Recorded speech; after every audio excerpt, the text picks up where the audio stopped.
Script 9. Cute names that make women feel instantly attracted. What you call a woman matters more than you think. Use the wrong name, you're just another guy. Use the right one, and you create instant attraction and connection. Here are 9 names that trigger something deep in female psychology. Main script. Words have power, especially the words you use to address someone. What you call a woman isn't just a label, it's a psychological trigger that affects how she feels about you, how she sees herself in your presence, and whether attraction develops or dies. Most men stick to boring, generic terms. Hey, the woman's actual name repeated constantly. Maybe babe or baby if they're already in a relationship. These aren't bad necessarily, but they're completely neutral. They don't create attraction. They don't make her feel anything special. But there are specific names, specific terms of endearment that trigger psychological responses in women. Names that make her feel seen, special, desired, and connected to you in ways that generic terms never will. Today, we're revealing 9 cute names that create instant attraction when used correctly. But here's the critical part. It's not just about the names themselves. It's about when to use them, how to use them, and what they communicate about your relationship dynamic. Use these wrong, and you'll seem try-hard or creepy. Use them right, and you'll create a level of connection and attraction that most men never achieve. Why names and terms matter. Before we get to the specific names, we need to understand why what you call someone matters psychologically. First, names create intimacy and familiarity. When you call someone by a special name that others don't use, it creates a sense of private connection. It's something unique between the two of you. Second, names communicate how you see someone. The term you use reflects your perception of them and the relationship. This shapes how they see themselves when they're with you. Third, names trigger emotional responses. Certain words carry emotional weight and associations that affect how someone feels when they hear them. The right name can trigger feelings of warmth, attraction, playfulness, or desire. Fourth, names establish relationship dynamics. What you call someone and what they call you establishes the tone and power dynamic of the relationship. Some names suggest equality, others suggest protective care, others suggest playful teasing. Fifth, names demonstrate confidence and leadership. The willingness to call someone by a term of endearment before the relationship is fully established shows confidence and intent. It's a subtle way of leading the relationship forward. The key is calibration. Using terms of endearment too early or inappropriately seems presumptuous. Using them too late or never seems timid. Using generic ones seems unimaginative. The art is knowing which names to use and when. Name number 1, trouble. This is one of the most effective names for creating playful, flirtatious attraction early in getting to know someone. It communicates multiple things simultaneously. When you call a woman trouble, you're playfully suggesting she's a handful, that she's got an edge, that she's not boring or predictable. Most women find this incredibly attractive because it means you see them as interesting and dynamic rather than just nice and safe. It also shows you're not intimidated by her. Many men are overly careful and accommodating around attractive women. Calling her trouble shows you're confident and playful, rather than trying too hard to please her. The key is tone and context. It needs to be said with a smile, with playful energy, not with actual accusation or negativity. "Oh, you're trouble, aren't you?" said with a grin when she says something sassy or does something unexpected. This works particularly well with women who have strong personalities, who are confident, who are used to men being either intimidated or overly accommodating. It shows you can handle her energy and match it. The timing is important. This works best early in the flirtation stage when you're establishing the dynamic. It loses effectiveness if you're trying to use it later in a serious relationship. It also needs to be occasional, not constant. If you call her trouble every time you address her, it loses its impact and becomes annoying. Used sparingly in the right moments, it's incredibly effective at creating playful, flirtatious tension. Name. Number 2. Beautiful. This might seem obvious or generic, but it's actually powerful when used correctly. Most men either never use it or use it too frequently, diluting its impact. The key with beautiful is using it as a form of address rather than just a compliment. Not "you're beautiful," but "hey beautiful" or "come here beautiful." When used as a name, it does something specific psychologically. It makes her beauty part of her identity in your eyes, not just a characteristic you noticed. It's more intimate and personal than a one-time compliment. The effectiveness depends on delivery. It needs to be said genuinely, not as a pickup line or something you say to every woman. She needs to feel like you're seeing her specifically as beautiful, not just using a generic term. It's most effective when used in quieter, more intimate moments rather than loudly in public. "Good morning, beautiful," as she wakes up. "Come here, beautiful," when you want her attention. "Good night, beautiful," at the end of the evening. The contrast effect makes this powerful. If you're normally more casual or playful in how you address her, occasionally using beautiful creates a moment of genuine appreciation that stands out. This also works better with some women than others. Women who are confident in their appearance might find it nice, but not particularly impactful. Women who have insecurities about their looks or who don't get genuine compliments often will feel significantly more attracted when you consistently see them as beautiful. Name number 3. Sweetheart. This is a warm, affectionate term that creates a protective, caring dynamic. It's less about physical attraction and more about creating emotional warmth and connection. Sweetheart communicates that you find her endearing, that you have warm feelings toward her, that you see her as someone worth being gentle and caring with. It creates a different type of attraction than playful or sexual terms. This works particularly well in moments where she's vulnerable, stressed, or needing comfort. "It's okay, sweetheart," when she's upset. "Don't worry about it, sweetheart," when she's anxious. It creates a sense that you're someone who will take care of her emotionally. The key is genuineness. Sweetheart can sound condescending if you're using it dismissively or if there's no genuine warmth behind it. It needs to come from a place of actual care and affection. This term works better once there's already some connection established. Using it too early can seem presumptuous, like you're claiming an intimacy that doesn't exist yet. But once there's mutual interest and some level of emotional connection, it deepens that feeling. It's also culturally and regionally variable. In some places, sweetheart is common and casual. In others, it's more loaded with meaning. Calibrate based on your context and her likely interpretation. Name number 4, her actual name, but said differently. This isn't about using a different name, but about how you say her actual name. The way you say someone's name can be more impactful than any term of endearment. Most people hear their name said neutrally hundreds of times. When you say it with intention, with warmth, with desire, with playfulness, it stands out dramatically. Say her name slowly, deliberately, making eye contact. Say it with warmth in your voice. Say it with desire. Say it like it means something to you, not just as an identifier. This creates powerful attraction because it makes her feel seen and special.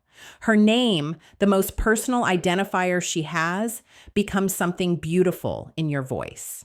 It creates a sense that you see her specifically, not just as a woman, but as her. This is particularly powerful in intimate moments. Saying her name during physical intimacy, saying it when you're looking into her eyes, saying it when you're about to kiss her. It grounds the moment in the specific reality of her, not just generic sexual or romantic feeling. The key is not overusing it. If you say her name constantly, it loses its impact. But when you say it intentionally in meaningful moments, it creates connection and attraction. Name number 5, gorgeous. This is similar to beautiful, but with a slightly different psychological impact. Gorgeous feels more visceral, more physical, more about raw attraction than gentle appreciation. Where beautiful feels warm and appreciative, gorgeous feels more intense and desire-driven. It communicates physical attraction more directly. This works particularly well when you're already in a more flirtatious or sexually charged interaction. You look gorgeous tonight as you pick her up for a date. Come here, gorgeous, when you want physical closeness. The effectiveness comes from the specificity. Don't just say you're gorgeous and leave it at that. Point out specifically what you find gorgeous. You're gorgeous in that dress. Your eyes are gorgeous. That smile is gorgeous. Specific attraction is more believable and impactful than generic statements. Like beautiful, this works best when used occasionally rather than constantly. If it's your default way of addressing her, it becomes meaningless. But used in specific moments when you're genuinely struck by her appearance, it's powerful. This also works better in private or semi-private settings than in very public ones. Being called gorgeous in front of a crowd can make some women self-conscious. Being called gorgeous when it's just the two of you or in a more intimate setting lets her fully receive the compliment. Name number 6, a playful nickname based on something specific about her. This is perhaps the most powerful category because it's personalized. It's a name that only makes sense between the two of you because it's based on something specific about her personality, an inside joke, or a shared experience. Maybe she has a quirky habit you find adorable, and you give her a playful nickname based on it. Maybe there's an inside joke from your first conversation that becomes a nickname. Maybe her personality reminds you of a character or animal, and you playfully call her that. The power of personalized nicknames is that they create a unique language between the two of you. They're evidence that you pay attention, that you see her specifically, that you've created something that belongs only to your connection. These work best when they're affectionate and playful rather than mocking. The nickname should make her smile, should make her feel seen in a positive way, should reference something she doesn't mind being identified with.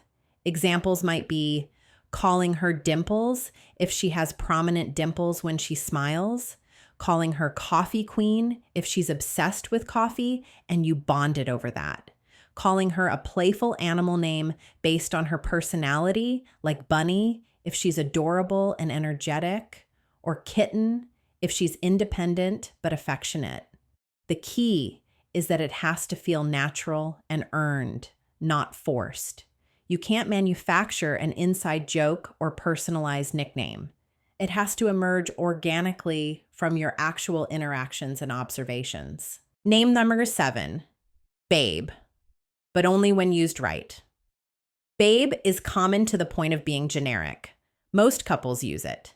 Many men use it as a default, but there's a specific way to use it that makes it more impactful. The power of babe is in its casualness and intimacy. It's what you call someone when you're comfortable with them, when there's established closeness, when you're past the formal stage. But most men use it too early or too constantly, which dilutes its effectiveness. Used right, babe should feel natural and warm, not like you're trying to establish intimacy that doesn't exist yet. The timing matters.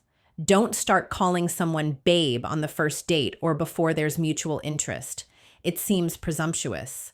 But once there's clear reciprocal attraction and you're moving toward or in a relationship, it's a natural term of endearment.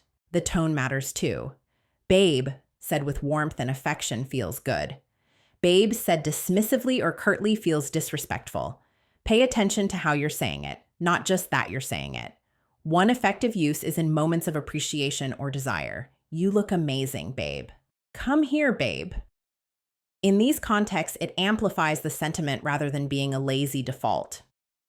Name number 8, princess, calibrated carefully. This one is polarizing and needs careful calibration. Used wrong, it sounds condescending. Used right, it makes a woman feel cherished and special. Princess works when it comes from a place of genuinely wanting to treat her well and make her feel special. It communicates that you see her as someone worth putting on a pedestal in a good way, someone worth treating with care and adoration. But it fails completely if there's any hint of condescension or if you're using it manipulatively. It also fails if you use it with a woman who has strong feminist sensibilities and might interpret it as diminishing. The key is reading the woman. Some women love being called princess because it makes them feel adored and special. Others hate it because it feels infantilizing or anti-feminist. Calibrate based on her personality and values. If you use it sparingly and in contexts where you're actually treating her specially. Come on, princess, let me get that for you. When you're opening a door or helping with something. What would you like, princess? When you're offering to get her something. Never use it dismissively or sarcastically. Okay, princess. In response to her asking for something she needs, comes across as mocking. Only use it when you genuinely mean it affectionately. Name number 9, sunshine or bright eyes. These are warm, positive terms that communicate that her presence lifts your mood, that you find her energy positive and uplifting. Sunshine or similar uplifting names work particularly well with women who are naturally positive, cheerful, or who light up a room. It shows you notice and appreciate that quality in them. Hey, sunshine, as a greeting. Good morning, sunshine, to start her day. It sets a positive, warm tone and communicates that you're happy to see her or talk to her. Bright eyes is similar, but focuses specifically on her expressiveness or how her eyes reveal her emotions. It's a way of saying you pay attention to her, that you notice the subtle ways she communicates through her expressions. These terms work best when they match her actual energy. Calling a naturally upbeat woman sunshine feels authentic. Calling a more serious or reserved woman sunshine might feel like you're not actually seeing her for who she is. Like all terms of endearment, these are most effective when used occasionally in genuine moments rather than as constant defaults. The rules for using these names effectively. Now that you know the specific names, let's talk about the rules for using them in ways that create attraction rather than destroying it. Rule number 1, calibrate to her personality and your relationship stage. Not every name works for every woman or every stage of relationship.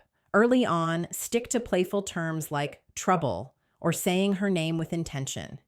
As things develop, you can use more intimate terms like beautiful or sweetheart.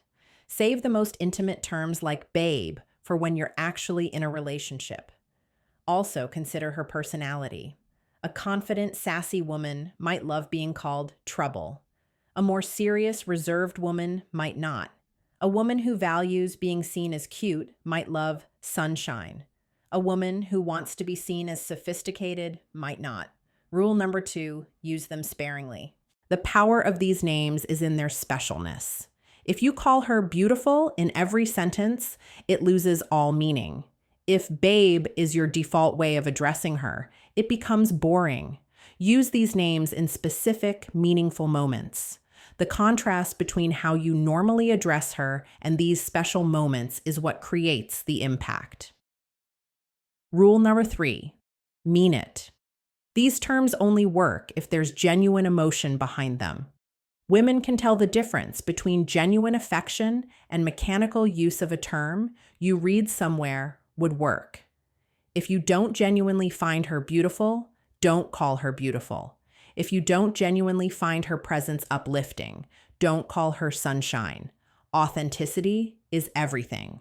Rule number 4, watch her response.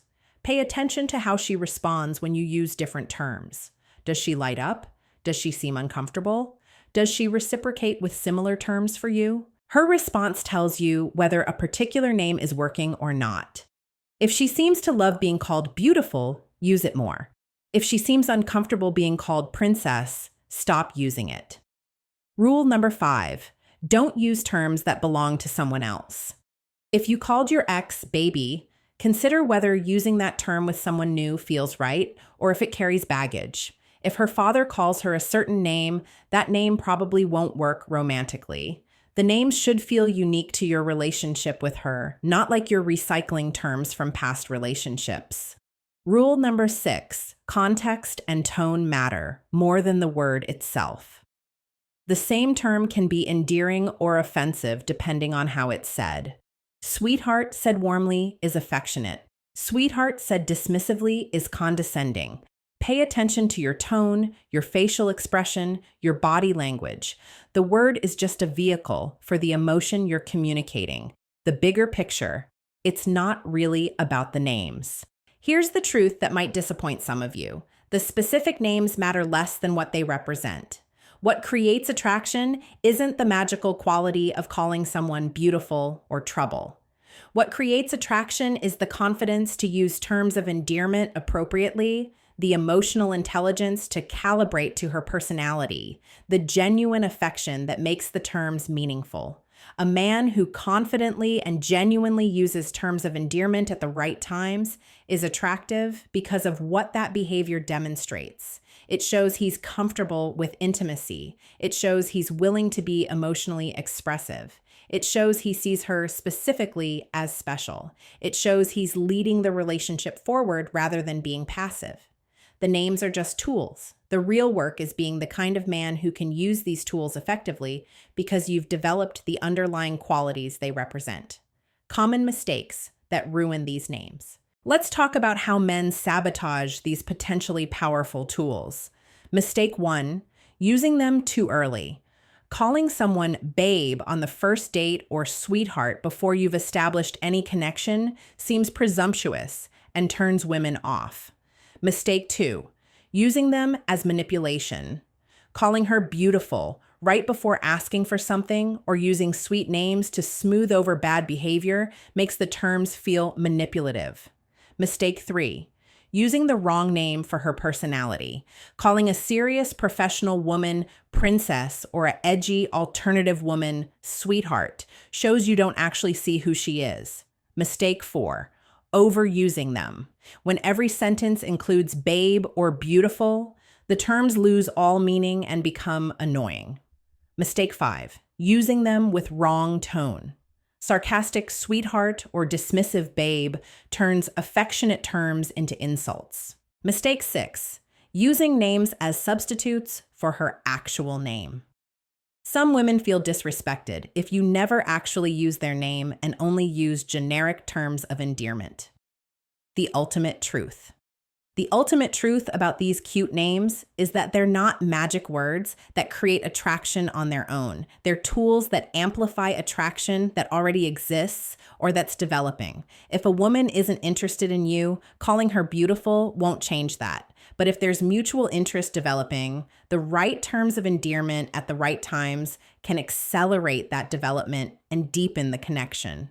The real skill isn't memorizing a list of cute names. It's developing the emotional intelligence to know which names resonate with which women, the confidence to use them appropriately, the genuineness to make them meaningful, and the calibration to avoid the mistakes that turn them from attractive to creepy. Focus less on the specific words and more on becoming the kind of man who can use language effectively to create connection and intimacy. The man who can do that will naturally find the right terms for each unique woman he connects with.